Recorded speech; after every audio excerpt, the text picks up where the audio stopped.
Welcome to Adventuring the Girl Life, where we believe life for every girl should be well lived. Each week, we'll explore tips and techniques to add more adventure to your world, from fitness and self-care to career building and fulfillment, and even the most mundane parts of life.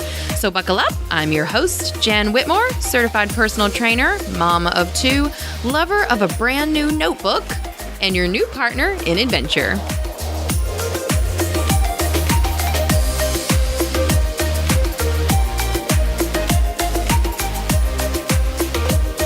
Hey, welcome back to the podcast, girls. I want to jump right in this week and talk with you about quitting after victory. Now, if you have been with us the entire first 6 weeks of the new year in my program called First Six, we are finished with those emails that went out every week until this point. And I feel like that we are at this point of a crossroads. And the reason for this is because this is about the time that all of the resolutions for the new year are over. People are done sticking with them. They have either already quit or they are on the verge of quitting. And I don't want you to fall into that. So this week's episode is going to be about not quitting after the victory, because for some of us, we haven't even made it to the victory line. We're still working towards whatever our New Year's resolutions were, or whatever our goals for this year were, and we don't want to fall off the wagon at this point in time because the new has worn off. The fun isn't fun anymore, and we don't really know what else to do at this point. Maybe if you were part of the first 6, you received the email every week and you had a plan, you had something to do, something to click on, and now that that's over, you don't know what comes next. And so I just want us to go through quickly, what are we supposed to do at this point in time after these 6 weeks are over, or when the red has all been licked off of our lollipop and our goals and dreams and resolutions aren't really fun anymore. Well, the deal is that we have to push. That's the bottom line. We have to push. We have to keep going. We have to dig deeper, and we have to find another level of commitment and motivation. And I know you're sitting there probably in your car listening to this thinking, Lord have mercy, she is self-motivated. I don't have that.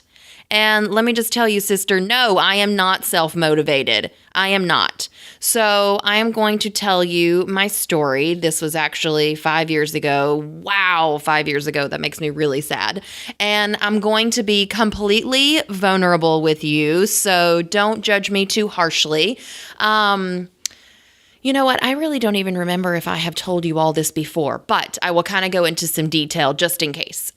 So 5 years ago, I bought a workout plan. At the time, I spent not a huge amount of money on it, but at the time it was a pretty large amount of money for us financially. And I was determined that I was going to do it. I was going to do it 100%. I was going to be on it like white on rice. And I was not going to let our money that we didn't really have a lot of at the time be wasted. And so after I bought the program, I started first day 1. Like I had everything printed, I had everything colored, I had my pencil, my notebook, like I was ready. I was on it. And over the next 12 weeks, I completely changed my body. Now, mind you, these workouts were 2.5 hours long. Now, maybe someone who was faster or in better shape than me could have, made them happen quicker. But on average, it took me 2.5 hours to complete. And at the time, I only had 2 hours available childcare at the gym. So I would either complete some of it at home before I went. or I would go and do it all and then come back later to finish after Alan got home so he could keep the kiddos. Or I would try just to speed it up, to get it done faster so that I could get it all in.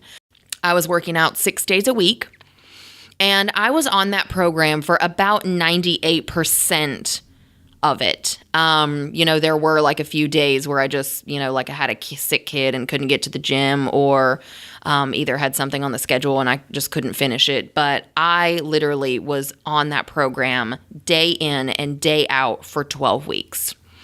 And over the 12 weeks, like I said, I completely changed my body. There was a drastic difference between my before and after pictures, and it was amazing. And I don't remember ever working so hard at something in my life. But when it was over, I was so proud. I looked great. I felt great. And then I got sick. And then a week had went by and I never went to the gym. Mind you, I also didn't have a plan at this point. I didn't know what I was going to do next because I had completed what was in front of me and I had nothing else to follow it up with. And then the following week, my kiddos got sick. So now I'm 2 weeks out of the gym. And before I knew it, it was a whole month. Now, I was still going to the gym, like kind of treadmill, lifting weights a little bit here and there, but I was not doing anything strenuous like I was doing before.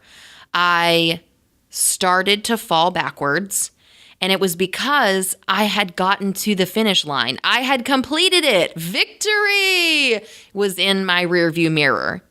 But I never had another goal set in front of me. I never had anything or anyone to push me through to the next level. I could have lost probably another 10 pounds after that, and that would have been crazy. I would have been, getting ready for a bikini competition or something at that point. Like, I was feeling good, and I just let it all go. It all went. And I never spent any more money, which I could have, but I never spent any more money on another program, on another journey, on another option. And the new had worn off. I could have easily started that program over, but I didn't because I had worked so hard for so long that I wanted to take a break. And I really didn't want to start that program over because I knew how hard and strenuous it was. So not only was I giving myself an out, I was also being a bit lazy. And I didn't have the motivation of the money spent anymore because, again, I had completed it. The victory was in my rearview mirror. Years went by, and then my miscarriages came, and I, in all that time, was still teaching classes, was still a personal trainer, now own my own business in my garage. I've started the podcast, and I still have not gotten back to where I was after I completed that program. Okay, now that is my vulnerable position for you because I am telling you as a personal trainer that we still struggle. It's not just unicorns and rainbows. We don't eat healthy all the time and wear a size 2 all the time. I have always been a person who fluctuated weight. And there's a picture of me that I just posted this week or last week. It was a throwback Thursday and I'm in a pink shirt, and around that, I was 17 at the time and I was running cross country. It was the skinniest I think I've ever been in my life. And I still didn't feel like I was good enough at the time. And then, of course, later on, I got married and had children and gained weight. And then I lost weight from running. And then I gained weight. And then I lost more weight from running. And then changed my body, my muscle structure with the program. And so the years, have just gone on and on with up and down fluctuations. And I'm just here to tell you that, do I know my job? Absolutely. Am I good at it? I would like to think so. I hope that my clients would say yes, but that doesn't mean that my life and my body is in the perfect position at all times either. We all go through phases in our lives, And I hope that you are gracious with me, girls, for sharing this vulnerability with you. But I want to tell you that this is the point that you have to keep pushing. I'm at that point with you. I'm at the point where I am pushing. I am overcoming the sweets that are in my refrigerator every day from Christmas because they're not my candy, they're my kids' candy. And if it were up to me, I would throw every bit of it in the garbage because I am not a moderator. I am an abstainer. But that's not my candy. It's my kids' candy, and I can't just willy-nilly throw their candy away. What kind of mom would I be? I would actually really help their health. That's what kind of mom I would be, but I would crush their spirit. So, anyways, we are all at that point, and I feel like that I wanted to produce this episode this week because this is the point. This is the point where we start to fall off. Or maybe we've actually reached the goal because 6 weeks is a pretty good amount of time to eat well and exercise to actually see some results. But a lot of us aren't there yet, and we still need to push. And if we are there, then we don't know what comes next, and we need to push. So I am challenging you today. I don't know what it is for you. Maybe you need a healthy eating plan. Maybe you need another exercise program. Maybe you need a personal trainer. Maybe you just need to sit down with your calendar and plan out your time. Maybe you know exactly what to do and you are on it. You are ready, but you can't figure out when to get it done. I don't know what's holding you back today, girls, but I really, really, really hope and pray that you can find something that comes next. As humans, I feel that we are always on a journey. We are always looking towards the next goal, the new thing, and something always has to be new and shiny because once we're finished with it, then it's over. And there's all kinds of statistics that are shown with that, how long a new gift actually lasts. And I want us to be deeper people than that. But as humans and we with goals in mind, a lot of times we always need that outer push. So if you will let me, I would love to help you in any of those areas that relate to health and fitness. I am dipping my toes into becoming an accountability coach, and that can fall under anything from schedule planning to your meals and exercising, your fitness level, and I would love to help you. But at the very least, I want you to start looking. Look for your next plan. Look for your next running goal. I, because of my hip, have not been running as much as I usually do because it is something that I love very much and it is very much a stress reliever for me. And so I'm dipping my toe back into the running and I have to go find myself a plan. Of course I could easily write myself a plan, but I don't follow my own plans. It's a personal flaw, okay? I don't follow my own plans. So I'm going to look for a new running plan. And I'm also going to start running with my son because he is signed up for a race in the next couple of months. I want to start playing volleyball again. I played in high school. It was one of my favorite things. I loved it. And my daughter is now trying out for volleyball at her school. And so I plan to up my activity level a lot this year and better my food choices. I think a lot of us realize that you could exercise until the cows come home, but if you still eat poorly, it's not going to make any difference. And I actually have been reading this book recently, and this guy is going through all of the examples of how people and tribes, communities through the years have been active in their lives, but they're still overweight. And the bottom line that he is trying to get us to understand is that the obesity comes from poor choices of food.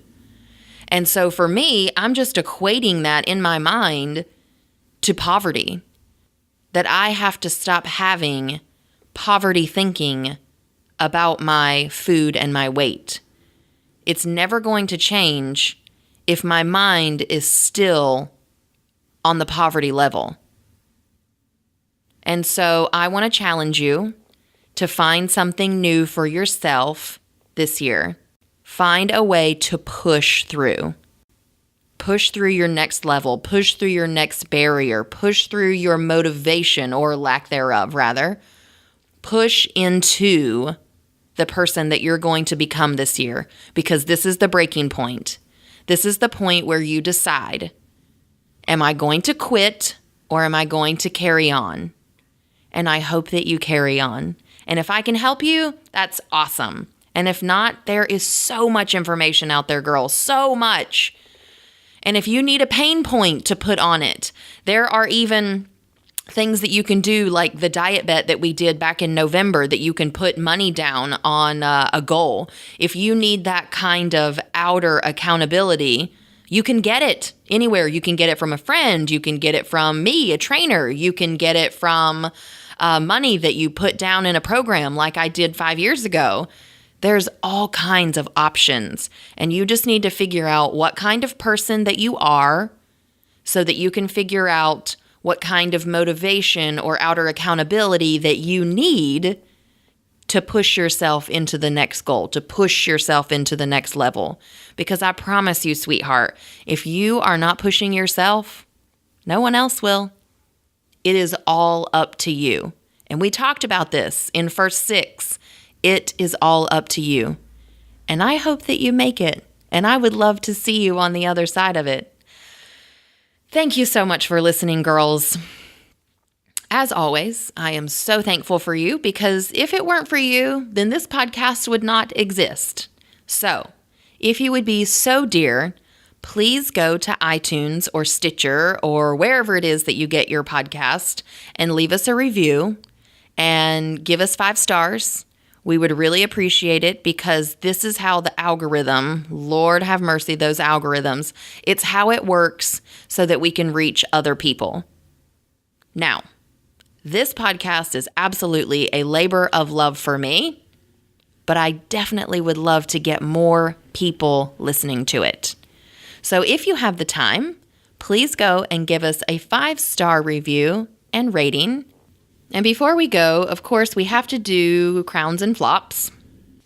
I actually have 2 flops this week. Is it wrong to give myself 2 flops? Well, one, I made my daughter tacos for lunch this week, and I completely forgot to put her taco shells in the lunchbox. So there they sit right there in front of my face right now on the counter staring at me. So my kid is eating tacos with no tacos. And my second flop is that I apparently became lazy in my HIIT class, because I was supposed to be pulling in my core, and instead I used my back. And yes, now I have this tight back, and it's swollen and painful when I twist and turn and bend over to record a podcast, for instance. So it was my major flop. I need to go sit in the bathtub after this. Anyway, moving on to our crowning moment of the week. And this may be of the month, actually.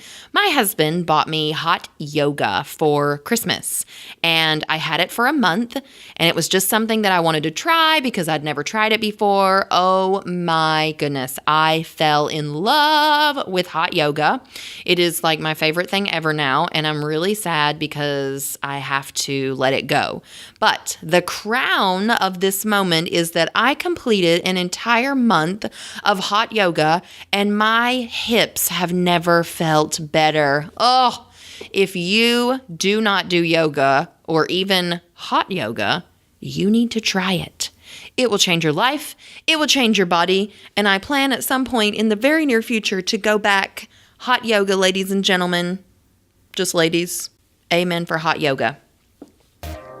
All right, girls, that is it for this week's episode. Thank you for going on this crazy journey with me today. I cannot wait to see you again next week. But If you have enjoyed this episode of Adventuring the Girl Life, please remember to subscribe to the show and leave a review so that more girls can grow. And until next week, girls, adventure on!